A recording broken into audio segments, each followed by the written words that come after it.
ಅಖಿಲ ಕರ್ನಾಟಕ ರಾಜ್ಯ ಸರ್ಕಾರಿ ಮಹಿಳಾ ನೌಕರರ ಸಂಘ ಬೀದರ್, ಜಿಲ್ಲಾ ಮಕ್ಕಳ ಸಾಹಿತ್ಯ ಪರಿಷತ್ತು ಬೀದರ್ ಹಾಗೂ ಕರ್ನಾಟಕ ಲೇಖಕಿಯರ ಸಂಘ ಬೀದರ್ ಇವರ ಸಂಯುಕ್ತಾಶ್ರಯದಲ್ಲಿ ಬೀದರ್ ನಗರದ ಬೇಟಿ ಸರ್ಕಲ್ ಹತ್ತಿರ ವಿಶ್ವ ಮಹಿಳಾ ದಿನಾಚರಣೆಯನ್ನು ಆಚರಣೆ ಮಾಡಲಾಯಿತು.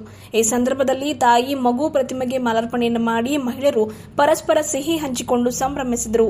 ಕಾರ್ಯಕ್ರಮದಲ್ಲಿ ಮುಖ್ಯ ಅತಿಥಿಯಾಗಿ ಭಾಗವಹಿಸಿದ್ದ ಕರ್ನಾಟಕ ಮೀನುಗಾರಿಕೆ ಅಭಿವೃದ್ಧಿ ನಿಗಮ ಮಂಗಳೂರು ಸಂಸ್ಥೆಯ ಅಧ್ಯಕ್ಷರು ರಾಜ್ಯ ಸಚಿವರ ಸ್ಥಾನಮಾನ ಶ್ರೀಮತಿ ಮಾಲಾ ಬಿ ನಾರಾಯಣರಾವ್ ಮಾತನಾಡಿ, ಪುರುಷ ಪ್ರಧಾನ ಸಮಾಜದಲ್ಲಿ ಮಹಿಳೆಯರು ಅಡುಗೆ ಮನೆಗೆ ಮಾತ್ರ ಸೀಮಿತವಾಗದೆ ಎಲ್ಲಾ ಕ್ಷೇತ್ರಗಳಲ್ಲಿ ಬೆಳೆಯುತ್ತಿರುವುದು ಸಂತೋಷದ ವಿಚಾರವಾಗಿದೆ. ಮಹಿಳೆಯರಿಗೆ ಅವರ ಹಕ್ಕುಗಳು ದೊರೆಯಬೇಕು. ಹೆಣ್ಣು ಮಕ್ಕಳು ಯಾವುದರಲ್ಲಿಯೂ ಕಡಿಮೆ ಇಲ್ಲ. ಅವರ ಬೆಳವಣಿಗೆಗೆ ಅಗತ್ಯವಾದ ಮುಕ್ತ ವಾತಾವರಣವನ್ನು ಒದಗಿಸುವ ಜವಾಬ್ದಾರಿ ಸಮಾಜದ ಮೇಲಿದೆ ಎಂದು ತಿಳಿಸಿದರು. ಅಖಿಲ ಕರ್ನಾಟಕ ರಾಜ್ಯ ಸರ್ಕಾರಿ ಮಹಿಳಾ ನೌಕರರ ಸಂಘದ ಜಿಲ್ಲಾಧ್ಯಕ್ಷರಾಗಿರುವ ಪಾರ್ವತಿ ವಿ ಸೋನಾರಿ ಅವರು ಮಾತನಾಡಿ, ತಾಯಿ ಮಗು ವ್ರತ ನಿರ್ಮಾಣವಾದಾಗಿನಿಂದ ಇಲ್ಲಿ ಪ್ರತಿ ವರ್ಷ ಮಹಿಳಾ ದಿನಾಚರಣೆಯನ್ನು ನಾವು ಆಚರಣೆ ಮಾಡ್ತಾ ಇದ್ದೇವೆ.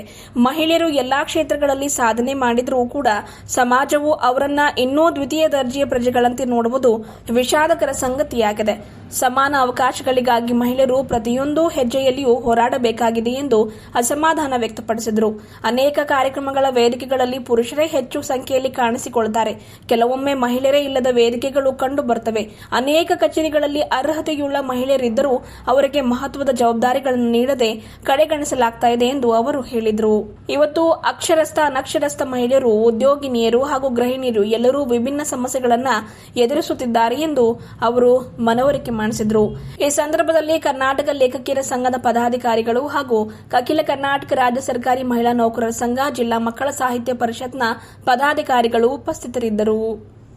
ಇವತ್ತಿನ ದಿನ ಮಹಿಳಾ ದಿನಾಚರಣೆ ಇದೆ.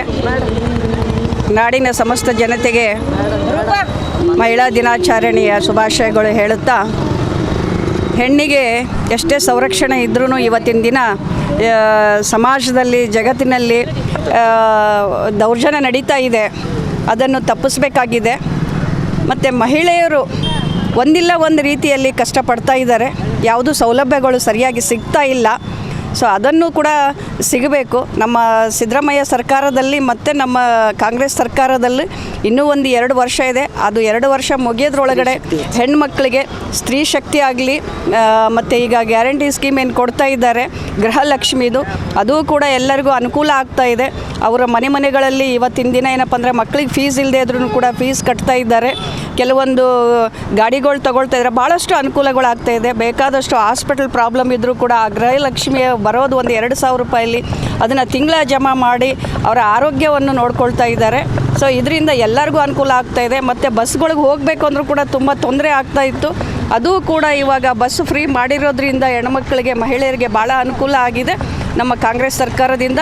ಮತ್ತು ವಿದ್ಯುತ್ ಇದು ಕೂಡ ಮನೆಯಲ್ಲಿ ಇದು ಫ್ರೀಯಾಗಿ 200 ಯೂನಿಟ್ ಬಳಸ್ಬೋದು ಅಂತೇಳ್ಬಿಟ್ಟು ಫ್ರೀಯಾಗಿ ಕೊಡ್ತಾ ಇದ್ದೀವಿ. ಸೊ ಇನ್ನೂ ಕೂಡ ಹೆಚ್ಚಿನ ಸ್ಕೀಮ್ಗಳನ್ನು ನಾವು ಮಕ್ಕಳಿಗೆ ಓದಿಸೋದ್ರಿಂದಾಗಲಿ, ಮತ್ತು ಕಾಲೇಜ್ ಸ್ಕೀಮ್ಗಳಾಗಲಿ, ಯುವಕರಿಗಾಗಲಿ, ಮಹಿಳೆಯರಿಗಾಗಲಿ ಬೇಕಾದಷ್ಟು ಸ್ಕೀಮ್ಗಳು ಇನ್ನೂ 1.5-2 ವರ್ಷದಲ್ಲಿ ನಾವು ಜಾರಿಗೆ ತರ್ತಾ ಇದ್ದೀವಿ. ಸೊ ಹಾಗಾಗಿ ಮಹಿಳೆಯರಿಗೆ ಒಂದು ಅನುಕೂಲ ಆಗಿದೆ, ಯುವಕರಿಗೆ ಒಂದು ಅನುಕೂಲ ಆಗಿದೆ. ಸೊ ಇಲ್ಲಿರೋಂಥ ಎಲ್ಲರಿಗೂ ಕೂಡ ಜಗತ್ತಿನಲ್ಲಿ ಇರೋಂಥ ಎಲ್ಲ ಮಹಿಳೆಯರಿಗೂ ಇನ್ನೂ ಅನುಕೂಲ ಆಗಬೇಕು ಅಂತೇಳ್ಬಿಟ್ಟು ಈ ಒಂದು ಇದರಲ್ಲಿ ಕೇಳಿಕೊಂಡು ಎಲ್ಲರಿಗೂ ಇನ್ನೊಂದು ಸತಿ ಅಂತಾರಾಷ್ಟ್ರೀಯ ಮಹಿಳಾ ಶುಭಾಶಯಗಳು. ಹೊಸ ಚಿಗುರು ಹಳೆ ಬೇರು ಅನ್ನುವಂತೆ ನಾವೆಲ್ಲ ಹಳೆ ಬೇರುಗಳು ಈಗ ಹೊಸ ಚಿಗುರನ್ನು ಬೆಳೆಸಬೇಕಾಗಿದೆ. ದೌರ್ಜನ್ಯವನ್ನು ತಡೆಗಟ್ಟಬೇಕಾಗಿದೆ. ಹೆಣ್ಣು ಮಗಳನ್ನು ಉಳಿಸಿರಿ, ಹೆಣ್ಣು ಮಗುವನ್ನು ಕಲಿಸಿರಿ, ಹೆಣ್ಣು ಮಗುವಿನ ದೌರ್ಜನ್ಯದಿಂದ ರಕ್ಷಿಸಿರಿ ಅನ್ನುವಂಥದ್ದು ಹಿರಿಯ ನಾಗರಿಕರ ವತಿಯಿಂದ ಎಲ್ಲ ಹೆಣ್ಣು ಮಕ್ಕಳಿಗೆ ಶುಭ ಕೋರುತ್ತಾ, ಹೆಣ್ಣು ಮಕ್ಕಳನ್ನು ಉನ್ನತ ಸ್ಥಾನಕ್ಕೆ ತನ್ನಿರಿ, ಸರಿ ಸಮಾನತೆಯನ್ನು ತನ್ನಿರಿ ಎಂದು ಹೇಳುತ್ತಾ ತಮ್ಮೆಲ್ಲರಿಗೂ ವಂದಿಸುತ್ತೇನೆ. ಜೈ ಹಿಂದ್, ಜೈ ಕರ್ನಾಟಕ. ಭಾರತೀಯ ವಸ್ತ್ರ ಕರ್ನಾಟಕ ಲೇಖಕಿಯರ ಸಂಘದ ಅಧ್ಯಕ್ಷ. ಅಂತಾರಾಷ್ಟ್ರೀಯ ಮಹಿಳಾ ದಿನಾಚರಣೆ ಹಾರ್ದಿಕ ಶುಭಾಶಯಗಳು.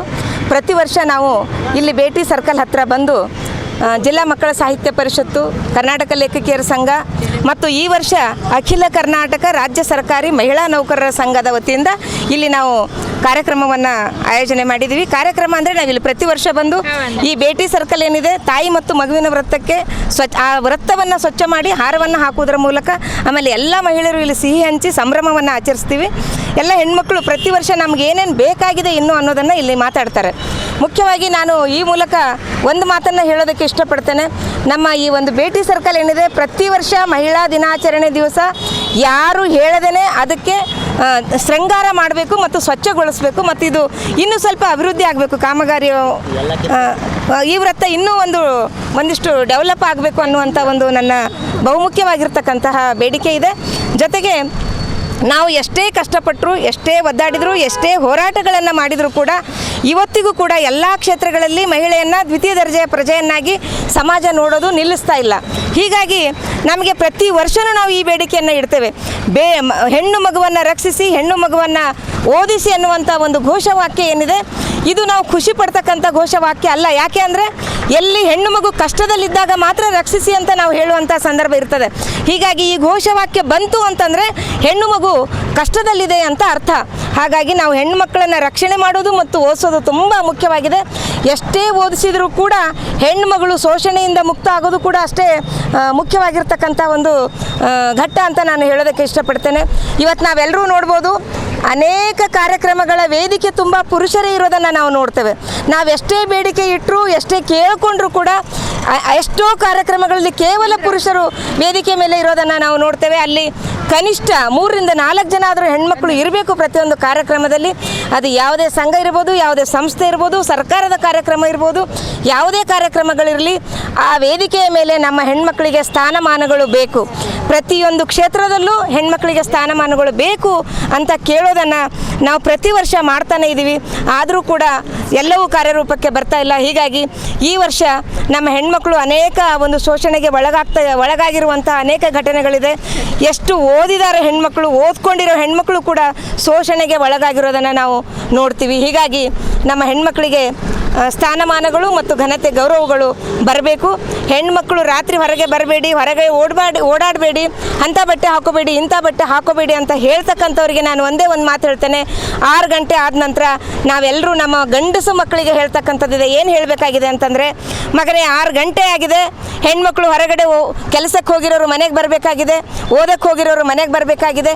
ಹಾಗಾಗಿ ಅವರು ಸುರಕ್ಷಿತವಾಗಿರಬೇಕು ಅಂತಂದರೆ ನೀವು ಗಂಡಸು ಮಕ್ಕಳು ಹೊರಗಡೆ ಹೋಗಬೇಡಿ, ಎಲ್ಲ ಹೆಣ್ಮಕ್ಳನ್ನು ನಿಮ್ಮ ತಾಯಿ ಮತ್ತು ಅಕ್ಕ ತಂಗಿ ಅಂತ ನೋಡ್ರಿ ಅನ್ನುವಂಥ ಕಿವಿ ಮಾತನ್ನು ಪ್ರತಿಯೊಬ್ಬ ತಾಯಿ ತನ್ನ ಮಗನಿಗೆ ಹೇಳುವ ಅವಶ್ಯಕತೆ ಇದೆ ಅಂತ ಈ ಸಂದರ್ಭದಲ್ಲಿ ಹೇಳ್ತೇನೆ. ಮತ್ತೊಮ್ಮೆ ಎಲ್ರಿಗೂ ಅಂತಾರಾಷ್ಟ್ರೀಯ ದಿನಾಚರಣೆ ಹಾರ್ದಿಕ ಶುಭಾಶಯಗಳನ್ನು ಆಚರಿಸ್ತೀನಿ. ಮಹಿಳೆ ಮಹಿಳೆ ಮಹಿಳೆ ನೀನೇ ಈ ಜಗದ ಇಳೆ, ಮಹಿಳೆ ಮಹಿಳೆ ಮಹಿಳೆ ನೀನೇ ಈ ಜಗದ ಇಳೆ, ನಿನಗೆ ಗೌರವವಿಲ್ಲದ ಸ್ಥಳದಲ್ಲಿ ಎಲ್ಲಿದೆ ಮಳೆ, ಎಲ್ಲಿದೆ ಬೆಳೆ, ನೀನೇ ಈ ಜಗದ ಕಳೆ, ನೀನೇ ಈ ಜಗದ ಕಳೆ. ಧನ್ಯವಾದಗಳು. ದಿನಾಚರಣೆಯ ಶುಭಾಶಯಗಳು. ನನ್ನ ಹೆಸರು ಮಹಿಳೆ ಅಂದರೆ ಮಹಾ ಎಳೆ ಅಂದರೆ ಭೂಮಿಗೆ ಇರ್ತಕ್ಕಂಥ ಒಂದು ಭಾರ ತೂಕ ಹೆಣ್ಣಿಗಿದೆ. ಹೆಣ್ಣು ಒಂದು ಶಕ್ತಿಯ ರೂಪಿಣಿ ಅಂತಲೇ ಅನೇಕ ನದಿಗಳನ್ನು ಹೆಣ್ಣಿನ ಹೆಸರಿನಿಂದಲೇ ಇಟ್ಟಿದ್ದಾರೆ. ಹೆಣ್ಣು ಈಗ ಅಬಲೆಯಲ್ಲ, ಅವಳು ತುಂಬು ಸಬಲೆ. ಪ್ರತಿಯೊಂದು ಕ್ಷೇತ್ರದಲ್ಲಿ ತನ್ನದೇ ಆದಂಥ ಒಂದು ಛಾಪನ್ನು ಮೂಡಿಸಿ ನಾನು ಪುರುಷನಿಗೆ ಸರಿಸಾಟಿ ಅನ್ನುವ ನಿಟ್ಟಿನಲ್ಲಿ ತನ್ನ ರೂಪನ್ನು, ತನ್ನ ಭವಿಷ್ಯವನ್ನು ಕಟ್ಟಿಕೊಳ್ಳುತ್ತಿದ್ದಾಳೆ. ಇಂಥ ಮಹಿಳೆಯರ ದಿನಾಚರಣೆ ಕೇವಲ ವರ್ಷಕ್ಕೆ ಒಂದು ಸಾರಿಯಾಗದೆ ಪ್ರತಿನಿತ್ಯ ಮಹಿಳಾ ದಿನಾಚರಣೆಯಾಗಬೇಕು. ಸಿಗ್ತಕ್ಕಂಥ ಎಲ್ಲ ಸಕಲ ಸೌಲಭ್ಯಗಳು ಮಹಿಳೆಯರಿಗೆ ಸಿಕ್ಕಾಗ ಮಾತ್ರ ಮಹಿಳೆಯರ ಒಂದು ಜೀವನ ಒಳ್ಳೆ ರೀತಿಯಿಂದ ರೂಪುಗೊಳ್ಳುತ್ತೆ. ಅವರ ಜೀವನ ಒಳ್ಳೆ ರೀತಿಯಿಂದ ರೂಪುಗೊಳ್ಳಬೇಕಾಗಿತ್ತಂದರೆ ಪುರುಷರ ಒಂದು ಬೆಂಬಲ ನಮಗೆ ಬೇಕೇ ಬೇಕು. ಕೊಟ್ಟಿರುತ್ತಾರೆ ಅಂತ ತಿಳ್ಕೊಂಡು ನಂಬಿ ಇವತ್ತಿಗೆ ನಾನು ನನ್ನ ಮಾತಿಗೆ ವಿರಾಮ ಕೊಡುತ್ತೇನೆ. ಜೈ ಹಿಂದ್, ಜೈ ಕರ್ನಾಟಕ. ಪುಣ್ಯವತಿ ವಿಸಾಜಿ ನಿವೃತ್ತಿ.